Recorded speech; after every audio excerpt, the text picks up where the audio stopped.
Does anyone know what song that is? Staying Alive. That's what it is. Yeah, there's still a lot of pumpkin seeds. When I told you that there were no rules, I just honestly wasn't expecting that. So, hey, we're gonna just jump right in tonight because I'm hoping to get you out of here a little bit early. So, we're going to talk about the Ten Commandments tonight. If you've been in church, maybe those sound familiar to you. If you haven't, maybe they still sound familiar, but we're gonna talk about them tonight.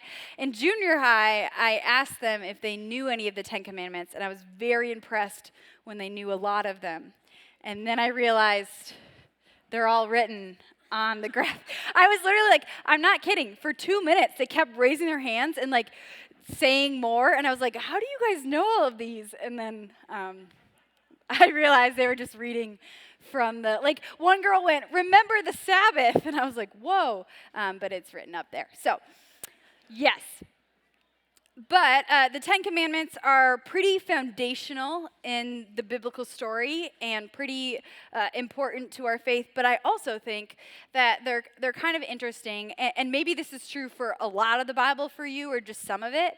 But I think that there are parts of our Bible, there are things about our faith that really connect to us and with us.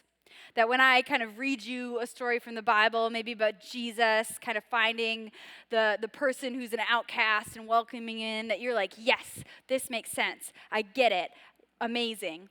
And then I think there are other portions of the Bible, and probably larger portions than you and I would like to admit, that we kind of go like, why is this here? What is the point? Like, is this even relevant? And I don't think that the Ten Commandments is like the most irrelevant thing or the most kind of odd or strange or dramatic thing. And I think we'll cover some more of those kind of throughout the year. But I do think it's a good sort of foundational text to say, hey, what do we do when we come across things in the Bible that we go kind of makes sense but kind of doesn't? So we're going to talk about the Ten Commandments tonight, but I hope that it also kind of gives you this lens of how we go about sort of understanding our Bible, a book that is notoriously really hard to understand. If anyone comes to you and says that they've got this whole Bible figured out, you should definitely not listen to them, okay? So we're going to jump in. The Ten Commandments, these are the Ten Commandments. Obviously, there's 10 of them, and they're right there. What they look like is a list of rules. They look like a list of rules. That's because that's what they pretty much are. They are a list of rules, which I think can be a little bit of a challenge when I'm trying to get you to care about the Ten Commandments, because what I know about me and likely about you is that rules are like kind of no one's favorite thing. You guys don't like rules. Even I, who kind of likes rules, doesn't really like rules, right? You don't like it when your mom tells you what time you have to be home. You don't like it when you drive above the speed limit. I did get my first speeding ticket the other day, you guys. And yeah. No, don't cheer for that. It was my first time ever, no, like a month ago. It was my first time ever being pulled over, and I thought that the best thing to do was just to be respectful and direct, but apparently I was supposed to cry and say I didn't know how fast I was going, and I could have gotten out of it, so. I just. Were you like, yeah, I was actually going 80? Well, he said, do you know how fast you were going? And I said, yeah.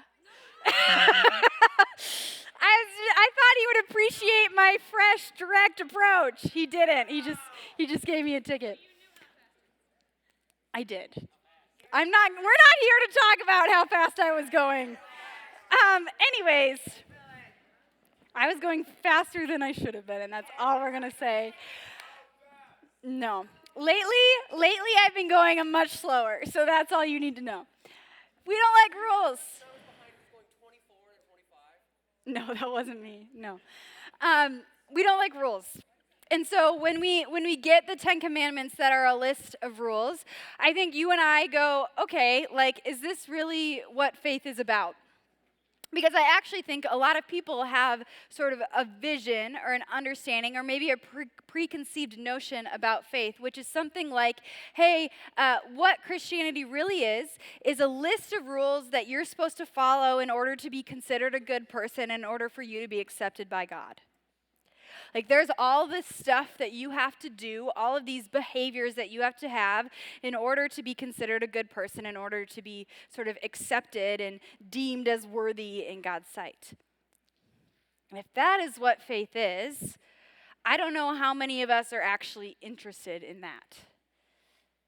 I don't know how many of us actually want to be a part of something like that, even if we could probably look at this list and agree that there's some validity to these rules. And so if we don't like rules, and in our Bible we get a list of rules, what is going on? And so, anytime you come across something in the Bible that doesn't make total sense to you, you're supposed to do a few things. The first thing you're supposed to do is figure out what's going on around it. If anyone pulls a one sort of verse out of the Bible, those numbers and those numbers like chapter 1, verse 8, that was all added far after it was written. So if anyone tries to pull it out and say, just believe this, you should do well by reading what's around it, because it might change actually what it means. And so what we need to do is we need to look at what's around it. And what's around it is this story of God setting up a nation of people. He goes to this man named Abraham, and he says, Abraham, I'm going to make a nation out of your descendants.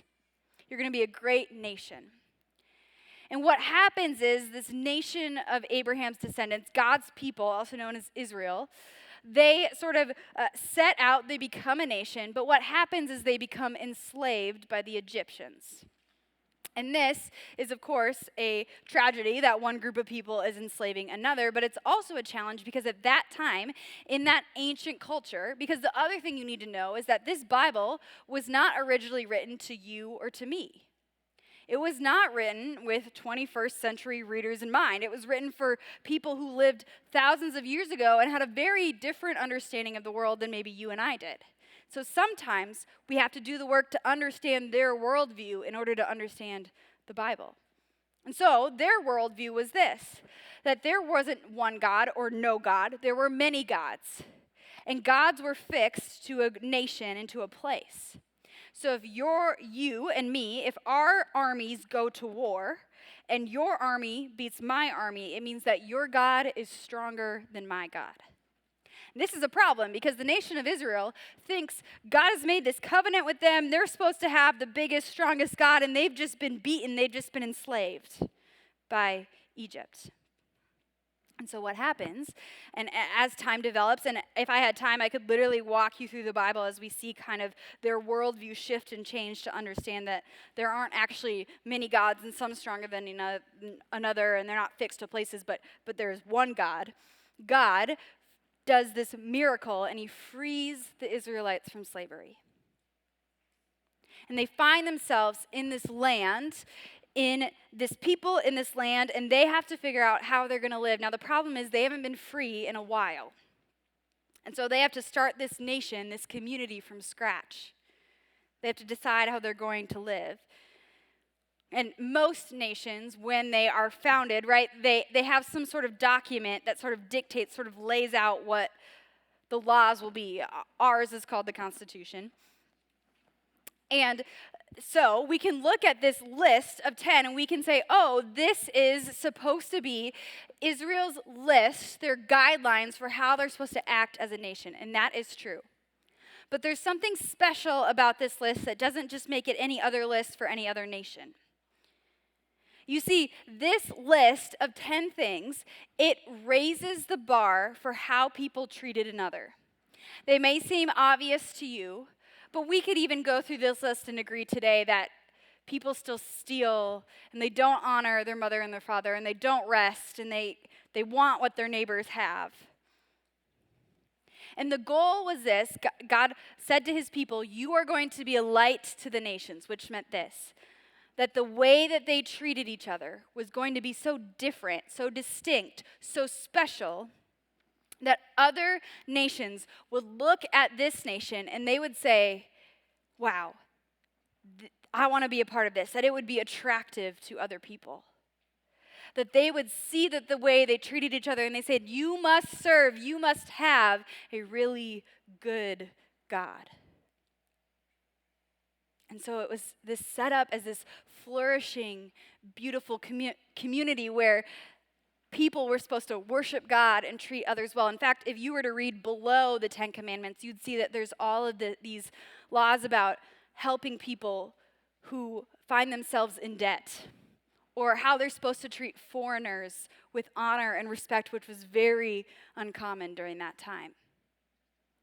But here's the problem. The Israelites cannot pull this off. They consistently fail to live up to the standard that God has placed, which you and I could probably both agree, if they followed that, it would be a pretty great community. But they can't pull it off. They keep failing and they keep messing up. And then thousands of years later, as they've been trying to stick to these rules, Jesus shows up on the scene. And we believe that Jesus is God in a body, fully God and fully man. And Jesus comes and he looks at those standards and he says, yeah, I agree with those. In fact, I've come to fulfill that very law. But Jesus comes and he says, actually, those standards, they're too low. And he raises the bar. And he looks at that list and he says, hey, you've heard it said don't commit adultery, but if you've looked at someone else with lust, it's like you've committed adultery in your heart. Hey, you've heard do not murder, but if you've looked at someone and hated them in your heart, it's like you've murdered them in your heart. That's pretty intense. That's pretty extreme. You can see how Jesus is raising the standards because his hope, his expectation is not that we would be good at following rules, but that we would be able to love people from the inside out. That the content of our heart, that the content of our character would be characterized by love. That the totality of who we are would be embodying loving God and loving others, whether we mean it outwardly or inwardly. Whether through our actions or simply through our thoughts. Now, this is a great ideal. It's a beautiful picture. If we would really be able to totally love the people we come in contact with. If we were totally able to serve God well, but as you know the story goes, and I know the story goes, if the lower standard wasn't possible to meet, then the higher one certainly wasn't either.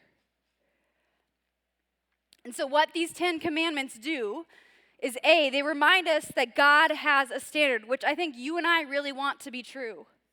I don't think we want to serve and worship a God who says, hey, I don't care how you treat each other. I think we want a God who says, no, your mandate as people in my image is to treat other people made in my image with honor and dignity and respect, and you should expect the same towards you. So they remind us that God has standards and that I believe those standards are good, but it also reminds us that we cannot live up to that standard, that it's too high for us. And if that is the standard we're going to be judged by, we are going to fail every single time. So if we look at that list, we recognize that God has standards, but we also recognize that we fall short. But that's not where it ends. Because you see, Jesus doesn't just come to raise the standards, he comes to meet the standard for all of us. He lives a perfect life. He executes those commandments to the fullest extent from the inside out. And then he sacrifices his life for you and for me. This is like not a total metaphor, but it's like if you were studying for your final and you forgot to study basically and you knew you were going to fail and you walk into the test and somebody says, you know what, I'm going to take it for all of us. And whatever score I get, it's going to be your score. And they take it and they do perfectly. So that even though you were supposed to fail, you pass. That's what Jesus does for us. And in doing so, he reminds us that yes, we aren't enough. Yes, we can't live up to the standards, but it's supposed to be a reminder of why we need Jesus, of why we need a Savior, someone who can save us. But it also reminds us that we don't have to live a perfect life in order to be loved and accepted by God. That Jesus stands in our place, and then he offers us grace that every time we fall short of that standard, we get a fresh start. Again and again and again. And so when we look at these 10 commandments, we can simply just view them as a good guideline of how we live. That, yeah, we should all try to follow them because it would make the world better, because Jesus looks at us and he says, hey, they were supposed to be a light of the nation, but I call you the light of the world. When you live like that, you shine your light to the world. So yeah, we can look at them as a guide of how to live. But we don't have to see them as a standard we have to hold ourselves to in order to be loved by God. They're a reminder that we are not enough, but they also have to be a reminder that we don't have to be. That old way is gone, that the new way has come, and that Jesus has made all of the difference for you and for me. Let's pray. Lord, we come to you, probably in this moment, knowing that all of us are not the people that you are calling us to be. That even now we're probably all thinking of ways that we've done wrong, we've messed up, or maybe ways that we don't trust you. That we're not so sure if you've gotten it right. That we're not so sure if we want to follow what you say.